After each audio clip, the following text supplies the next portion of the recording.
Señoras y señores, la gran importancia del trabajo de la Comisión de Verdad y Justicia radica en que todavía tenemos que seguir trabajando muchísimo, como ya dijeron en este foro, en este encuentro, en este congreso, en la educación en derechos humanos. Con posterioridad a la entrega del informe final de la Comisión de Verdad y Justicia en el 2008, fue creada la Dirección General de Verdad y Justicia y Reparación por resolución 179/09 de la Defensoría del Pueblo del Paraguay, refrendado por un decreto de la Presidencia de la República número 1875/09, por la cual se declara de interés nacional el informe final de la Comisión de Verdad y Justicia, su divulgación y su implementación de las recomendaciones formuladas. Cuando entregamos los documentos, 8 volúmenes, al presidente de la República y a los tres poderes, hemos pedido, la comisión que ya fenecía su función, hemos pedido al gobierno que instalara una secretaría de rango ministerial para seguir trabajando, sobre todo con respecto a las recomendaciones que rápidamente voy a leer, y le ruego que me avisen ahora cuando esté la tarjeta amarilla. Sí, tengo acá más, pero no, aquí una parte nada. Sí. La Comisión de Verdad y Justicia estuvo integrada por representantes del Estado, organizaciones de la sociedad civil y de víctimas de la dictadura. Eso ya. El informe final a nivel jamaico, que sería nunca más, fue entregado el 28 de agosto de 2008 a los tres poderes. Y está compuesto por 8 tomos. Primer tomo, síntesis y caracterización del régimen. Tiene un capítulo de conclusiones y recomendaciones, que es la síntesis de todo el informe y una introducción al mismo. Pero más que eso, por la premura del tiempo, yo querría leer las recomendaciones, porque son tareas pendientes que el gobierno y nosotros, los que estamos en los derechos humanos, tenemos que ir realizando necesariamente, porque fíjense ustedes, 177 recomendaciones, las cuales se refieren a medida dirigida a la revelación pública y completa de la verdad, del 1 al 8, y citando así. Medida dirigida a la búsqueda de las personas desaparecidas, del 9 al 11. Medida dirigida a obtener declaraciones oficiales, del 12 al 21. Medida dirigida a obtener disculpas públicas, del 22 al 30. Medidas dirigidas a aplicar las sanciones, del 31 al 50. Medida dirigida a la realización de conmemoración y homenaje a las víctimas, del 51 al 56. Medida dirigida a promover una educación de derechos humanos que cuente lo ocurrido, 57 al 63. Recomendaciones en materia de restitución, restablecimiento de derechos, del 64 al 70. Medida dirigida a la devolución de los bienes, del 71 al 77. Recomendaciones en materia de indemnización, perjuicio por el daño físico o mental, del 78 al 82. Perjuicio por la pérdida de oportunidades como educación, otras prestaciones sociales, del 83 al 84. Otros perjuicios, 85. Recomendación en materia de rehabilitación, atención médica y psicológica, del 86 al 88. Servicios jurídicos y sociales, 89. Recomendaciones en materia de no repetición, 90 al 93. Medidas que garanticen que todos los procedimientos civiles y militares se ajusten a las normas internacionales, del 94 al 96. Medida dirigida al fortalecimiento de la independencia del Poder Judicial, del 97 al 103. Medidas dirigidas a la protección de los profesionales que están en una particular situación de vulneración y riesgo, del 104 al 105. Medidas en materia de educación para todos los sectores de la sociedad en materia de derechos humanos, 106 al 124. medida de capacitación de derechos humanos de los funcionarios, del 125 al 130, medida dirigida a promover la observancia de los códigos de conducta, del 131 al 136, medida dirigida a la promoción de mecanismos para precautelar los derechos laborales y promover la paz social, del 137 al 140. Y finalmente, medida dirigida a impulsar reformas constitucionales y legales, del 141 al 177. Como ustedes podrán ver, aquí hay una tarea ingente para el gobierno, pero que no se va a hacer sin la presencia y sobre todo, diríamos, concienciación y hasta exigencia, valga la expresión, presiones legítimas de la entidad de los derechos humanos. Esto que se está haciendo acá, yo creo que una vez más está, bueno, nos enriquece en la creación de la conciencia, pero siempre en estos encuentros, en estos congresos, están los que luchan y los amantes de la lucha por los derechos humanos. ¿Dónde están los docentes? Bueno, veo por lo menos los militares, policías, gente del gobierno que tiene que tener, porque en Paraguay es proverbial y en América Latina eso de que la persona vale por lo que tiene y no por lo que es. El que tiene mucho dinero, aunque sea muy ignorante, ese es don. Quizás también el que tenga mucha cultura, quizás. Al profesor Regis le dijeron ya, profesor, usted no es comunista, pero usted está favoreciendo a los comunistas, porque lucha por los derechos humanos.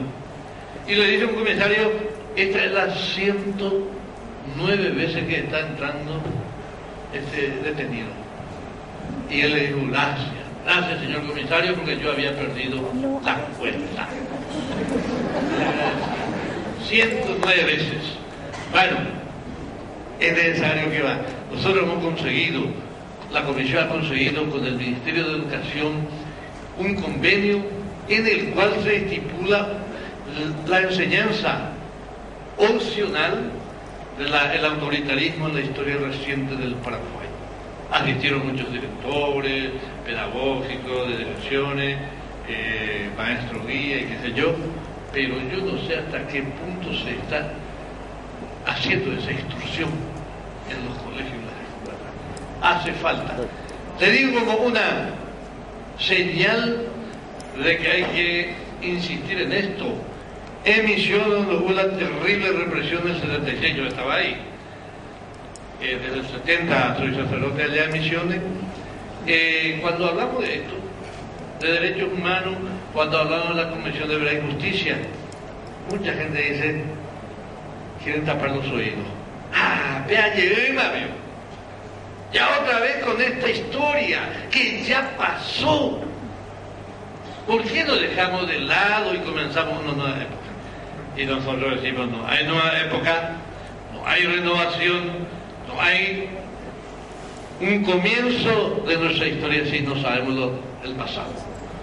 Para no repetir hechos que se deben conocer, hechos que no deben olvidarse y hechos que no deben ser repetidos, como decimos. Entonces es difícil a nuestra gente. Ahí hay una historiadora que está luchando por su abuelo en Misiones. La gente no le conoció, no le interesa la historia. O sea, gente no lee, no quiere leer. Y menos comprometerse en esta lucha de derechos humanos. Yo le agradezco al profesor porque él fue el artífice de este congreso y el que ha hecho por lo posible para, yo le suelo decir, tu última palabra antes de entrar al féretro va a ser por los derechos humanos, va a decir el profesor Resca. Con la cantidad de apresamiento, de tortura y cosas, salió más fortalecido. Y eso es como un chiste, les cuento para terminar. En las grandes manifestaciones, a veces fulminante, rápida, porque venía la policía, a él le dejaban el último en hablar. Y cuando él toma el micrófono no calla más. De modo que cuando viene la policía todo el mundo corre y él apresado. Pues estaba con el micrófono. Entonces es proverbial. El profesor, porque habla mucho, vamos a darle la última parte. El último en hablar era él y el primero siempre apresado, por eso fue 109 veces, pues no sé si hubo más apresamiento después de eso. Un comercial le dijo, profesor, dejame con ambas, el idiota es comunista. Debo favorecer la comunista, dejame, 109 veces me lo echó preso. Ah, ¿cómo le agradezco, señor comisario? Le dice, había perdido la cuenta. Bueno, señoras y señores, agradecido por este encuentro. La Comisión de Verdad y Justicia está en esta Comisión de Verdad, Justicia y Reparación. Está haciendo algo y creo que va a hacer más. Está ahí una de las grandes luchadoras cuyo padre es desaparecido, Judy Rodón, y otra gente que está trabajando como Boy Burú, también cuyo padre, unas cuantas personas que trabajan ahí que han sufrido en carne propia el látigo, esta represión de esta dictadura. De modo que creo que vamos a ir haciendo, pero lentamente, porque los jóvenes, pero los jóvenes, ¿saben ustedes los jóvenes cómo son tan, yo diría, llenos de desidia? Estas cosas no les interesan. Siempre hay excepciones, pero de todas maneras una lucha titánica. La educación que dijo la señora de Uruguay y todo lo que ustedes dijeron. Una lucha titánica porque nosotros tenemos una educación, y con perdón de los militares, educación cuartelera. ¿Cómo educamos? A base de castigo. Y desde la casa eso, y en la escuela. En la escuela y en los colegios no hay que hablar. No hay que preguntar a la maestra, porque el que pregunta es un zafado, es un maleducado. Entonces nadie pregunta. Estamos, lo que dice la maestra, el maestro, bueno, eso es la última palabra. No hay que preguntar. Esa modalidad educativa todavía no vamos, algo se ha superado, muchísimo falta. Porque da gusto, desde luego, la misma en la iglesia, en las reuniones nos dicen,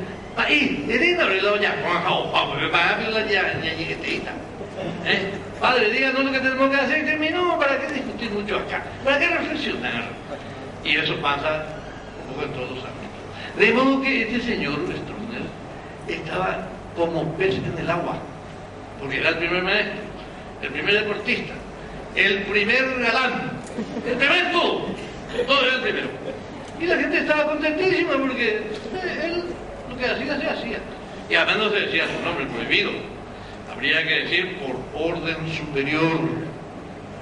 A mí me abordó un amigo de él, porque yo le decía, mi tesis era desde 1980, cuando fui obispo del Chaco, desvelar, sacar el telón de eso que se decía.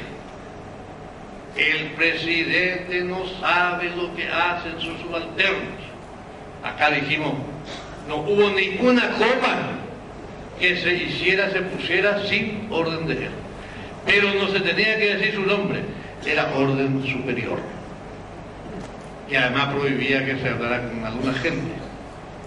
Él prohibió que se hablara, por ejemplo, en la época de Monseñor Garín, en Misiones, y lo mandaron a él, se creó la diócesis en forma improvisada totalmente. Y nos relató eso después de su muerte un teniente coronel de ingeniería, que estuvo por allá, lo conoció en el día de su muerte. El viernes de la noche murió él, y 2 o 3 días después vino el teniente coronel a decirnos realmente era una persona interesantísima, de gran cultura, porque conocía de medicina, porque estudió medicina, conocía de ingeniería, porque estudió ingeniería, y después se hizo cura. Y obispo de Gran Lucha, y lo sacaban de Misiones, de Asunción, porque era auxiliar, y dijeron, ya ni hoy en desturba, añamundo, no me va acá, usted me llama allá. No están estorbando, vamos a mandar entre las vacas, Misiones y en los departamentos ganaderos. Bueno, y así con la cosa. Mis queridos amigos y amigas, luchadores, multipliquemos la educación por los derechos humanos. Luchemos por la dignidad de la persona humana.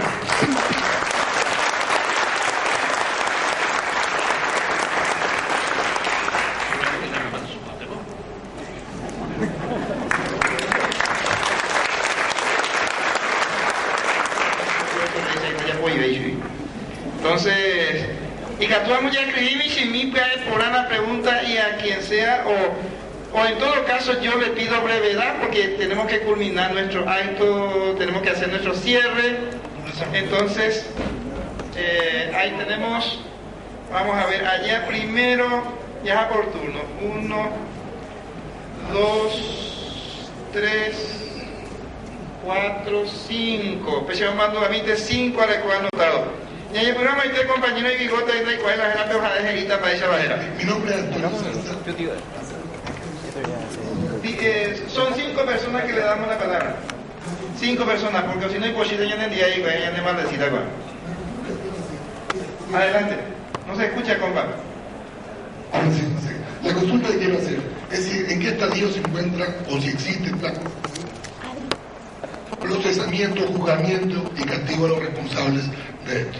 Estuvimos hablando durante toda la tarde del tema de educación, de derechos humanos. Es muy importante, pero no es suficiente. No puede haber reconciliación nacional, no puede haber empezar de nuevo si no hay castigo a los responsables. Hace pocos días tuvimos la triste noticia de que falleció uno responsable felizmente en su casa. Eso a las víctimas y a toda la sociedad con la cual duele.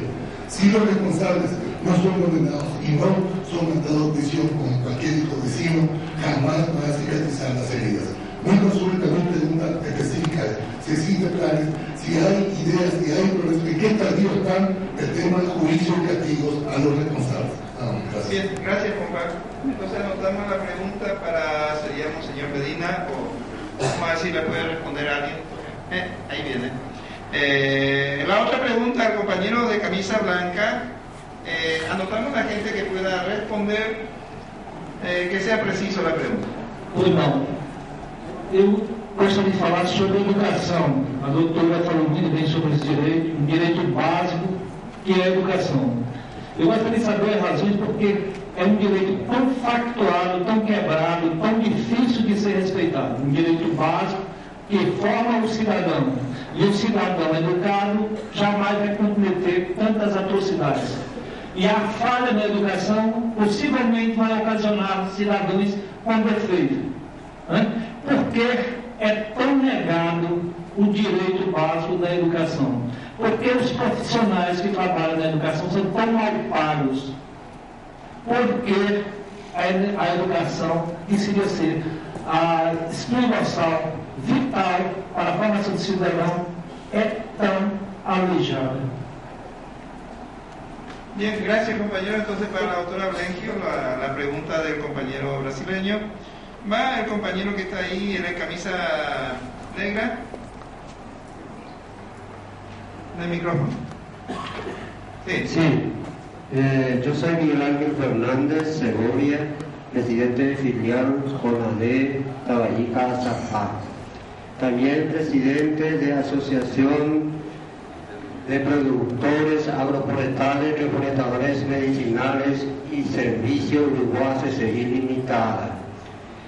Entonces, yo quiero hacer una brevísima sobre la educación de los derechos humanos. Además, quería denunciar públicamente ante todas las autoridades presentes del interior y también autoridades nacionales y prensa, opinión pública nacional e internacional, que acá se politiza, se discrimina, se margina, es una persecución política. El tema es que la educación, vos sabés bien, profesor licenciado, el sindicato de la educación, que el 80% en Cajazapá, yo voy a hablar de mi departamento, que hay de la educación planilero, tanto que salud, tanto que la educación es la indígena, y toda esa gente, el grupo más grande del 80% lleva a los colorados. El famoso comisario José Ignacio Vilazar, el compañero del alma, torturador, criminal, asesino, compañero de pastor coronel Finado y otro Curupiré, que nadie lo menciona y que yo me animo como el profesor a denunciar públicamente a los tres poderes del Estado y me persigue desde mi época escolar básico y también la parte de educación técnica para incluirles, porque yo no tengo el derecho